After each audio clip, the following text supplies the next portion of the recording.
There's a big blow for the ODM party as we speak. There's a big blow for the ODM party as we speak. Now, recently on Friday, there was a funeral in Kisii County at a place called Bonchari. It's a former member of parliament who passed on, and many leaders from Kisii region attended that funeral.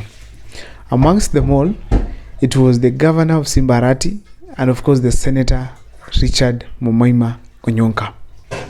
Now, the two leaders, among others, were given a chance to speak. And during this function, there are a few things I noted from there. First of all, Onyonka and Arati were speaking a completely different language.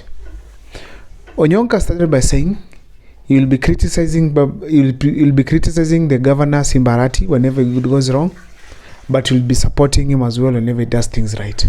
He also told him that you work for the people of Kisii. If you don't work, we are going to go against you in 2027.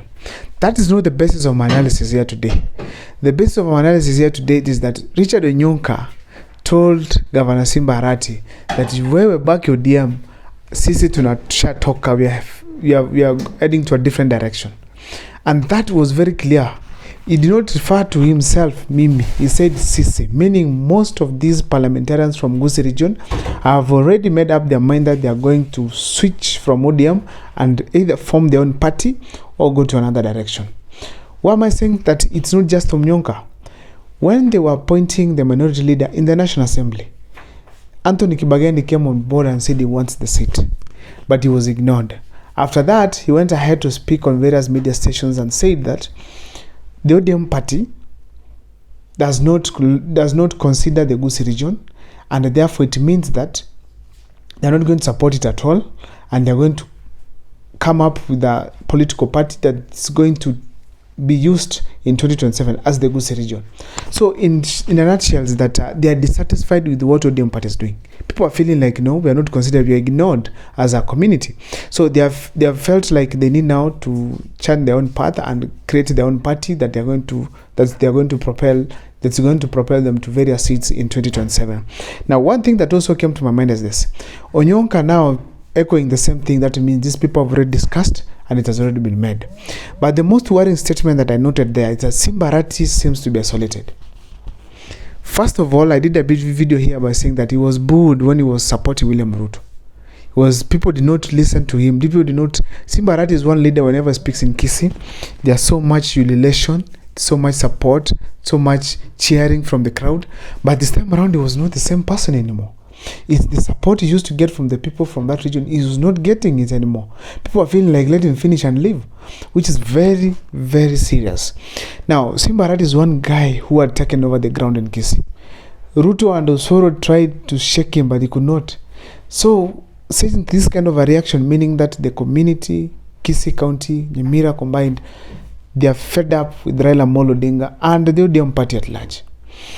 Something that Onyonka mentioned again that also showed that there was a lot of dissatisfaction by the members of parliament and the leaders from the Gusii region at large, it is that when Raila Odinga had a chance to nominate some members from the ODM party to join William Ruto's cabinet, he did not consider people like Timothy Bosira from Nyamira County who have been very loyal to him. He did not consider anyone from the Gusii region. Instead, he gave 2 seats to his region, another one from Coast and Western. So they felt like they have been ignored once again. That was a clear indication that they are dissatisfied by what is happening in the ODM party. To make matters more worse, the person who leaked the information to do with Adani, it was Richard Onyonka. But none of these ODM parties members came on board to speak and support Onyonka's allegations that our airport is going to be sold. Most of them kept quiet. They did not support him. And now, to make matters much more worse, is that when Raila Odinga had a chance to speak on the issue of Adani, he went ahead to support the Adani takeover of the Kenyan parastatals. That was a big blow to Onyonka and most of the leaders from Kisii, because they felt like when we have a point, it is ignored. Until it comes from their side, that's when it can be taken serious. That is my point. I don't know what is your take. Let me know in the comment section. Now, Simbarati, being the ODM party leader, deputy party leader actually, he announced that there are going to be grassroots elections are going to take place. people didn't seem to be interested on that. It is going to be happening that now people are going to be paid for them to get to the polling stations and vote for various leaders at the grassroots level. So therefore, it is very clear that the ODM party is no longer having the same support that it's going to get. And it's going to have a big blow come 2027, because if ODM party loses the seats by 5 of them from Kisii County, and then it loses maybe the 3 of them that it's having from Nyamira County, that means categorically that ODM is going to lose not less than 8 MPs, and meaning that the numbers are going to reduce significantly, which are in turn going to reduce the bargaining power of Raila Amolo Odinga and the entire team that's going to back him come 2027. Now, this means Raila Amolo Odinga is now vulnerable. Therefore, he is left with one option, either to sit down and craft a plan that is going to deal with this kind of a mass defection from ODM party, or they face the consequences come 2027.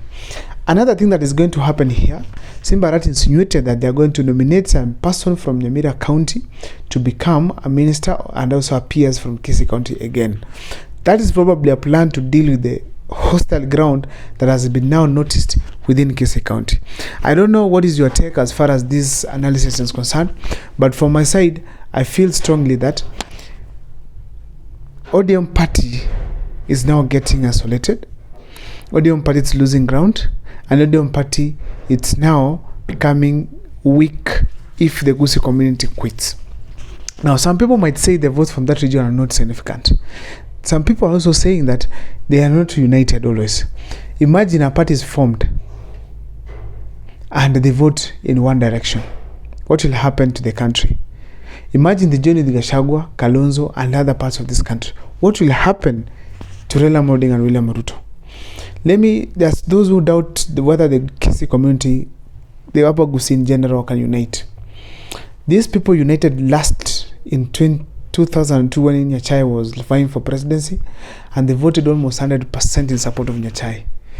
Kufa dereva, Kufa makanga. At that time they said come by and they voted overwhelmingly for Simeon Nyachai. They left Raila Amolo Odinga and his team, who are going to form the Kenya government. I mean the Rainbow government. So at that time, as they formed Rainbow, Nyachai was on his side with his own team that actually vied from the Gusii region. From the Gusii region generally, the 40 people swept almost all seats, Nyachai becoming the presidential candidate. So imagine we have a party as a community. They have a party as a community in 2027. And this party, they produce a presidential candidate, maybe Matiang'i, or maybe a deputy president. What do you think is going to happen?